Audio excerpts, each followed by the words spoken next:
What is going on, ladies and gentlemen? Randy here with RTS Mobile Gaming, bringing you a fantastic Lord of the Rings Rise to War video today. We are here halfway through day 3, so that's right, day 2.5 here on server 264 Tactics Evolved. This is my main account, giving you a quick server update and account status update, okay?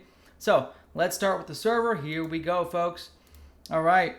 Ring level, I am rank 12, okay? Lex, Fanchiles, and Ronin are the top 3 here for ring level on this server right now. Here's the rest of the top 10, 11, 12, okay?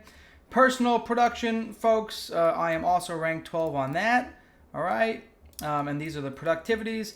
We have Ronin almost at 20,000 power per hour, which is insane. Shout out to Ronin for dominating the leaderboards on the power per hour, even though he's an opponent, and I look forward to killing him soon. Shout out to his power per hour right there. Lex in second, Z-Rob, Fanchiles, third and fourth.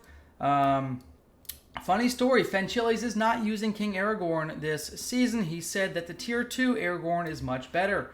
So you'll be seeing a lot of that action from you. Okay, into the Fellowship Productions. KAOS is in rank 1 here. We have Gondor in rank 2 and 3, and some more Arnor in rank 4. There really isn't a lot of else to look at on this server. It drops off pretty steeply after number 9. There's a few other folks that are pretty active, but like I said, this server drops into completely dead activity after the 9th warband here.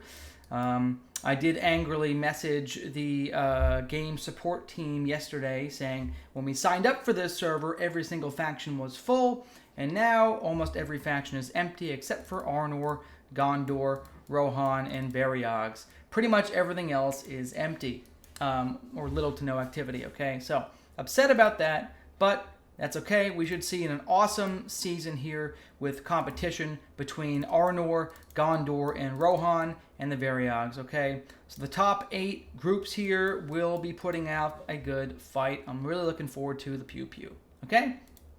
All right, so into the actual base itself. Let me start with my commanders. I'm slightly, you're going to laugh, I'm actually slightly behind where my alt was just 2 weeks ago when my alt account started its season. Okay, I decided to make Dwalin my main commander here. I don't know why. Let me tell you something about Dwalin. He definitely kills a lot of things, and he's very strong, and he's a lot of fun. Once you hit level 20 or so, level 22 or so, you start to take a lot more losses than he can heal, and you start to have a pretty big, dead soldier and wounded soldier rate in the 22 to 30 level range, as you just don't deal enough damage to kill everything too quick, and you don't do enough healing to fully heal all your troops. So you take a few hundred losses on every tile, every like 130, 150 power tile. I'm taking 200 or 300 losses. I did recently switch my build to go full damage. I pulled out of the healing tree and I went full damage, and I've actually found this build performs much better in the mid 20 to low 30 range, and I'm currently in the low 30s. Again, we're halfway through day 3. We're in day 2.5 here, okay, and trying to get myself to level 35 to grab a 200 power tile tomorrow, okay? Isildur is my second. I'm really enjoying him. I'm training tier 1 elf archers in order to gain his bonus. Put your points into the last alliance tree first. Go ahead and max this out, then come down here and grab Great King and Consequence of Greed, okay? He really does a pretty good job. He's currently farming hobbits. Actually, he's probably about to land. All right, he's 6 minutes from landing on the hobbits over here. I've been farming hobbit archers to level him up. Find a good neutral camp near you to level up, folks. Neutral camps and crossings, right? I've been farming hobbits on Isildur, right? He does a pretty good job punching through the hobbits, healing some damage, not taking a whole lot of damage because of his abilities. Pretty strong right there. But then, like I said, crossings too.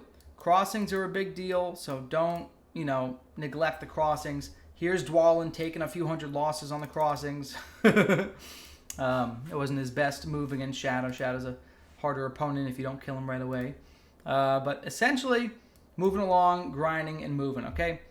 Other commanders I'm currently using. I'm using Gandalf the Grey, really, for sweeping, and once I got him to level 20, I decided to capture some 150 power tiles. He's doing a good job capturing 130s and 150s, helping me keep my tile count up.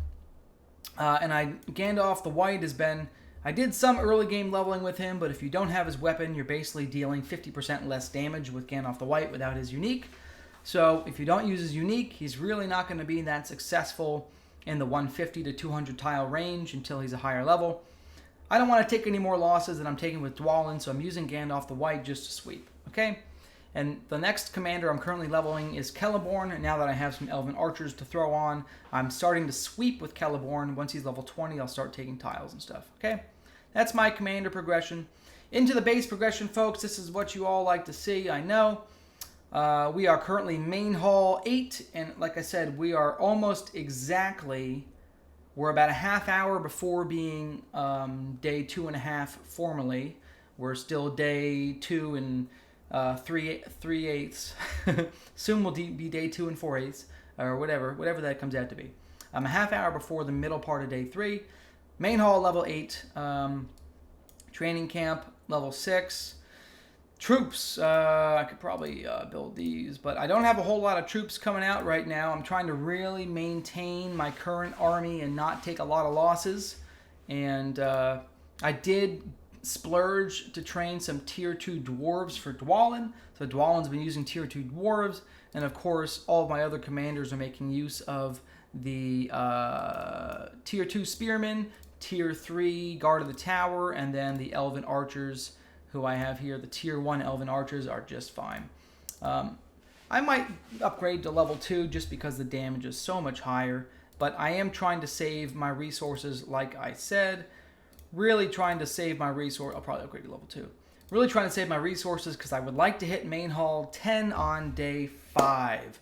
On my alt account, I did it on day 6. This is my main account.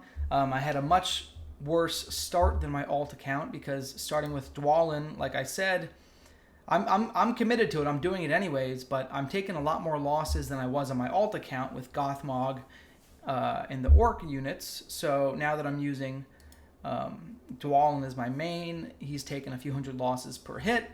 Therefore, I'm spending more resources training. So I'm really going to push for main hall 10 on day 5.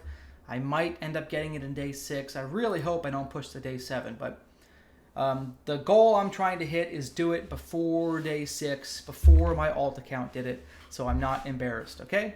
That's what we're going to do. That's the goal right now. From there, the elite units that we're going to be doing this, I'm going to do a separate video on the new elite units. Both of my accounts are playing Tactics Evolves this season on totally different factions and totally different sides of the map. So I'm going to get to experience a lot of different neutral units and just standard units in general for elite skills. I'm really excited about that.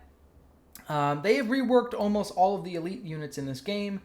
Half of the elite skills have been totally changed. Several of them have been removed. Okay, and more than half of the units in the game have totally different elite unit skills now than when it was released, 6 months ago. So I'm going to do an update video talking about the different Tactics Evolved units and really go into details on that. But for the moment, what you need to know from me is I would like to be running endgame elite units right now. I'm thinking Guard of the Tower, okay. I am thinking Arnor tier 4 units, which would be the Rangers of the North, okay. I am thinking Wosis Hunters, all right. I'm thinking Sentinels, okay. So that's Guard of the Tower, Rangers of the North, Sentinels, Wosis Hunters, that's 4 units there. The 5th unit, I may or may not create Dwarven Guardians. I'm still on the fence about that. And the 6th unit is going to most likely be either Shire Protectors or Bree Riders. I don't know yet. And that's really it. I don't want to have more than 6 to 7 units in my barracks because I want to make sure I can support 4 or 5 March refills on multiple commanders, okay? So that's the goal, 6 to 7 maximum units. Those are the units I'm currently planning on using. Like and sub, folks. I love you long time. Hopefully you enjoyed this video, okay? Oh, let's look at the map. We didn't look at the map yet. Let's look at the map, folks. Here we go. The first city capture of the season belongs to KAOS with the Arnor faction. I literally was wrapping up a meeting right as just happened, so I did not get to participate. But let's go take a look at that and see who won. Is it going to show us the... Is it going to show us the... oh, it doesn't show us the... Come on. Let's go. Let's go, baby. I just want to see... Okay, that didn't work. Take me here. Go. I want to look at the kill cam for this city and see who did the best. Okay. Shout out to Icy Kingder, who placed first in kills. The Cape and Hopla, second and third in kills here. Top Siege is going to be Blank JTEF, Fen Chili Philly Fries, and Hopla. So, Hopla, I don't know who you want to give the MVP to, but Hopla did appear on 2 different top 3 leaderboards. So, shout out to him especially and everybody else.